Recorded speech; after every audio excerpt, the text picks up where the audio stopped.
Hey there, mentees. My name is Jilliang, and I use therapeutic yoga to help people recover from trauma.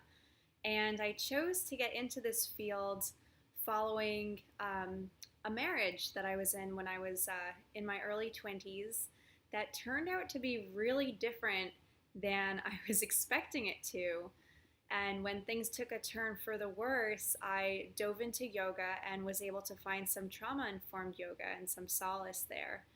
So that led me on my journey to use yoga to help other people recover as well. So during our video together, there are a couple of things I'd like for you to be able to take away. And those are what trauma is, the factors that make us susceptible to trauma, and or the symptoms of post-traumatic stress disorder, how a traumatized brain acts as compared to a healthy brain, the role of the body in trauma and its recovery, and how the nervous system chooses our response to trauma. So we have lots of science coming at you, but first, I would like to invite you to take just a couple of belly breaths with me. Taking a deep inhale, letting your little Buddha belly stick out if that's possible for you. And then finding your own rhythm, finding a full exhalation. And together we're going to do that just 2 more times. Big breath in, full breath out. And then once more going at your own pace. And the more you loosen your belly, the more you're actually going to get out of this. And it all has to do with our vagus nerve.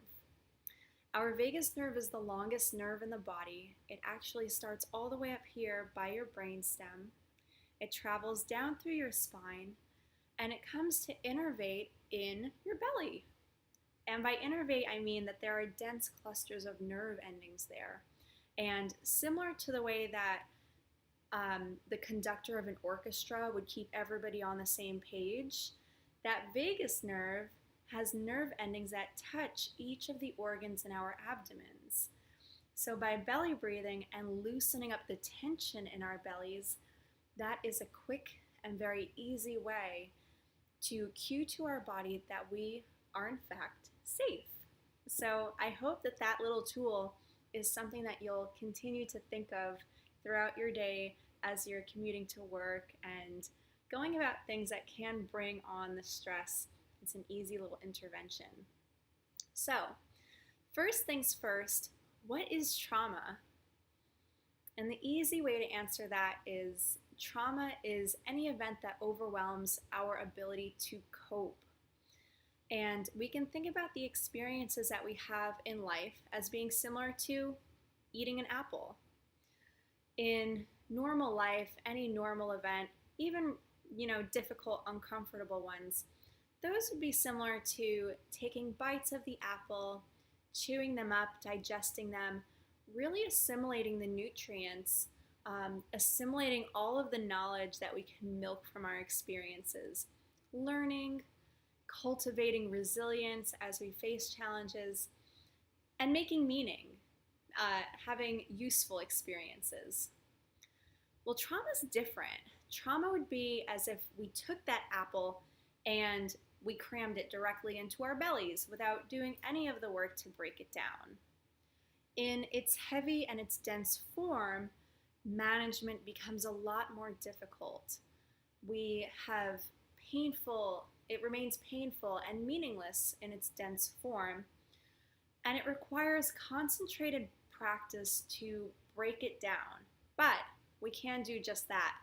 We can actually take steps to break down our traumas and relieve ourselves of their density and actually enriching our lives as we find meaning that came from our suffering. So trauma is subjective. The events that overwhelm one person might not always overwhelm another person. And often they're dependent upon the factors of the trauma. The first factor that will influence us is our age.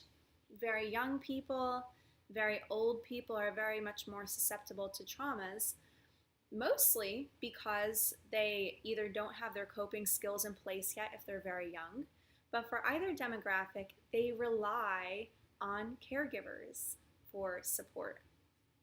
Some of the other factors include the severity of the threat, the degree of physical harm that might be inflicted upon us, whether or not there's a possibility of escape, our present coping skills. Have we gone through anything similar? Have we survived anything that has led us to cultivating any resilience?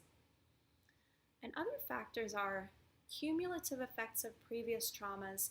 If I've been worn down by other life events that have happened recently or happened in my past, I'm going to be more susceptible. And finally, what kind of support system we have after the trauma has occurred. And a couple of important things that we need to know about trauma is that it actually changes our brain. It changes our brain and how it functions. Imagine that. First things first is that our threat perception becomes enhanced. We become more fear-driven. This means that we become awesome and amazing at picking out threats, picking out things that make us uncomfortable. Doesn't so much sound like a blessing. Nevertheless, it happens. Secondly, our filtering system becomes knocked off kilter. It becomes really difficult for us to distinguish, is this thing that's happening important for right now? And finally, we experience a dampened ability to be ourselves, to be present in the moment, to feel emotions or belonging. It becomes more difficult to have connections because we're just too wound up. And these connections can branch into our community, no longer feeling connected to family members. And it actually hampers or blocks our perception of having a link to our higher power as you happen to perceive it.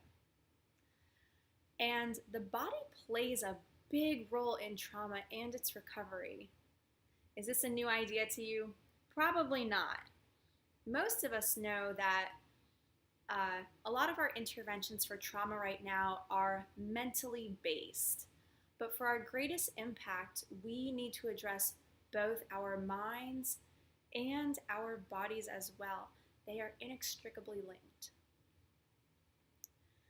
And to further reinforce that, I want to offer you about 60 seconds worth of a visualization exercise.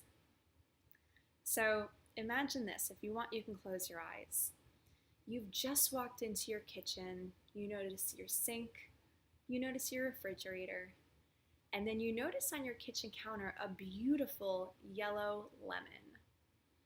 And you pick up that lemon in your hands and you notice how it feels. You notice that rubbery feeling of the rind, the dimples in the rind. You even notice how it puckers to one side. And taking a slice out of this lemon, you lift it up to your nose, inhaling the scent, noticing how the lemon yields to your fingertips as you give it a squeeze, and that lemony mist starts to sprinkle up towards your nose. Lemon juice gathers at the top of the lemon. And then you lift that lemon up to your lips as you tilt your head back, and you squeeze the lemon juice into your mouth. Notice right now what's happening in your body. It's really common for people to begin to salivate. For me, I really pucker my lips. I'm not a huge fan of the lemon taste in any of its forms. Nevertheless, our bodies respond to everything we experience, as well as everything that we just think we experience. It doesn't matter whether it's real or not real. And that's a big problem for a fear-driven brain when we're constantly on the lookout for stimuli that reminds us of our trauma.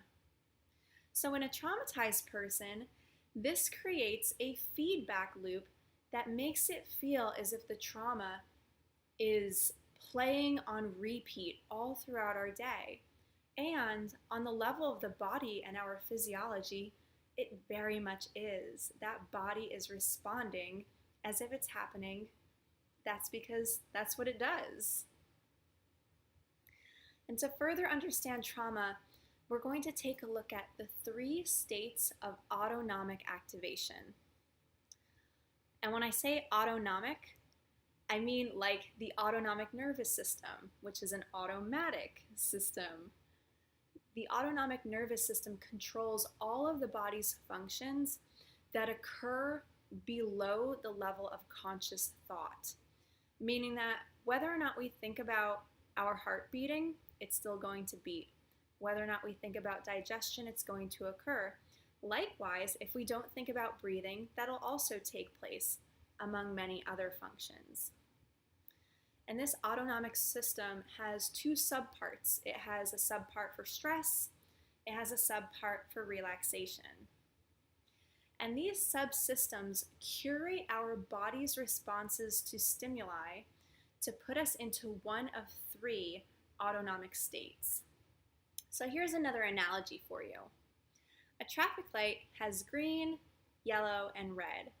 And these, for us, are going to be our 3 autonomic states: relaxation, fight or flight, and the third being the freeze response. So that green in the traffic light is the parasympathetic nervous system. That is our rest and digest response. This is, I am safe, I'm at ease, life is normal, we're all relaxed, everything's good. Yellow is, I'm in danger. It's a signal from the sympathetic nervous system, the fight or flight system. And an intense enough experience in this state can traumatize us and even create symptoms like those indicative of PTSD or post-traumatic stress disorder. The red light in our traffic light is the freeze response. This means there's too much danger and an inability to escape or fight and survive, so much so that our nervous system actually shuts down. This freeze state is dictated. There is no process of choice or evaluation of the situation. It's completely involuntary. It is a state that our body chooses for us that's informed by thousands and thousands of years of our evolutionary experience. And this is a very common state to enter during any kind of trauma.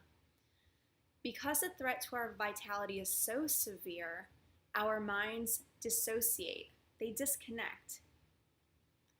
Often, traumatic incidents and their details are only partially remembered, if they're remembered at all.